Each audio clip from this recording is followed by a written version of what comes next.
చాలా బాగున్నాయండి. ఇప్పటికొచ్చి ఎప్పుడు చూడలేదు. ఇంత చక్కగా వైభవంగా మన సనాతన ధర్మం అంటే ఏంటి, మన సంస్కృతి సాంప్రదాయాలను ఉట్టిపడే విధంగా పిఠాపురంలో ఈ విధంగా జరగడం అనేది నిజంగా చాలా సంతోషిస్తున్నాం పిఠాపురం వాసులుగా. ఆ రోజు మరి పవన్ కళ్యాణ్ గారికి ఓటు వేయడానికి ఉదయం 6 గంటలు వేసిన ఓటు ఎంత అద్భుతంగా పనిచేస్తుండడానికి ఇక్కడ పిఠాపురం అభివృద్ధి కూడా అలాగే జరుగుతుంది. ఈరోజు పిఠాపురంలో పవన్ కళ్యాణ్ గారు కూడా ఈ కార్యక్రమంలో పాల్గొనడం, పవన్ కళ్యాణ్ గారు వచ్చిన తర్వాతే ఈ యొక్క వైభవం. పిఠాపురం అంటే కాకినాడ పక్కన అనేవారు, ఇప్పుడు పిఠాపురం అంటే పిఠాపురం పక్కన కాకినాడ ఉంది అనే విధంగా ఉంది. అలాగే రోడ్లు విధంగా ఏంటి బస్ కాంప్లెక్స్, అలాగే పశువుల సంత, ఇవన్నీ కూడా అభివృద్ధిలో మాత్రం చాలా చక్కగా ఉందండి.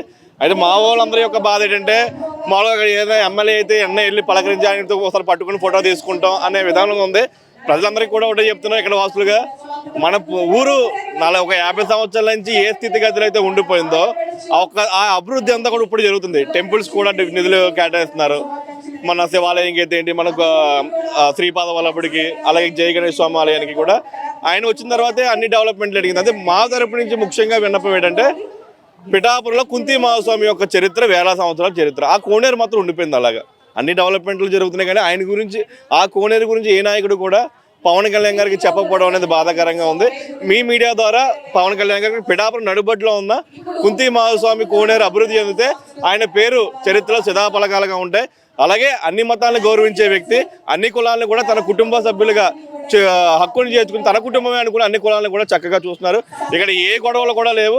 కానీ కొంతమంది బయట నుంచి వచ్చిన వ్యక్తుల వల్లే కావాలని పవన్ కళ్యాణ్ కాబట్టి ఫోకస్ చేసి ఏదో తీసుకొస్తున్నారు తప్ప గొప్ప నాయకుడు ఎన్నుకున్నామని మన అనే సంతృప్తి అయితే మాత్రం మాకు మనసు నిండా ఉంది. సంస్కృతి ఎలా ఉంది? ఈ పండగ సంస్కృతి అనేది ఎలా ఉంది? పిఠాపురం గతమే పని ఉందా? పవన్ కళ్యాణ్ గారు వచ్చిన తర్వాత ఎలా ఉందంటారు? గతంలో ఎప్పుడు లేదండి. ఏముంది, రాజకీయ నాయకులు వాళ్ళ లబ్ధి కోసం చేస్తారు తప్ప ఊరు కోసం చేద్దాం, ఊరు ప్రజల కోసం చేద్దాం, మన ఏదో మన సంస్కృతిని కాపాడదాం అనే పద్ధతి ఎవరికి ఉండదండి. అంటే ఇలాంటి నాయకుడు గొప్ప నాయకుడు కాబట్టి ఆయన మనసులోనే ఉంది మన దేశం, మన ధర్మం, మన ప్రజలు అనే విధంగా. మంచి నాయకుడు, ప్రజల కోసం ఆలోచించే నాయకుడు ఎప్పుడైతే ఓటేసి నెగ్గించుకుంటామో అప్పుడు ఇలాంటి అద్భుతాలన్నీ చూడొచ్చు. గతంలో ఎప్పుడు లేదు కదా.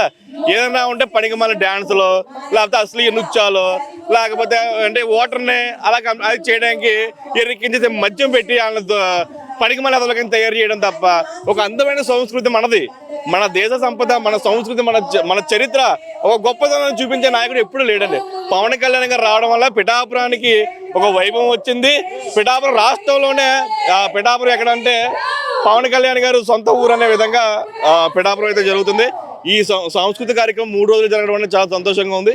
మేము అన్ని రకాలు, అంటే మన సంబంధించిన ఫుడ్ ఐటమ్స్ కానీ, మన సాంప్రదాయానికి సంబంధించిన ఫుడ్ ఐటమ్స్ కానీ, మన సంస్కృతికి సంబంధించిన ఇల్లులు కానీ, అదే ఏదైతే మన కళలకు సంబంధించిన పట్టు చీరలు, ఇవన్నీ కూడా చాలా చక్కగా ప్రతిష్టాత్మకంగా తీసుకున్నారు.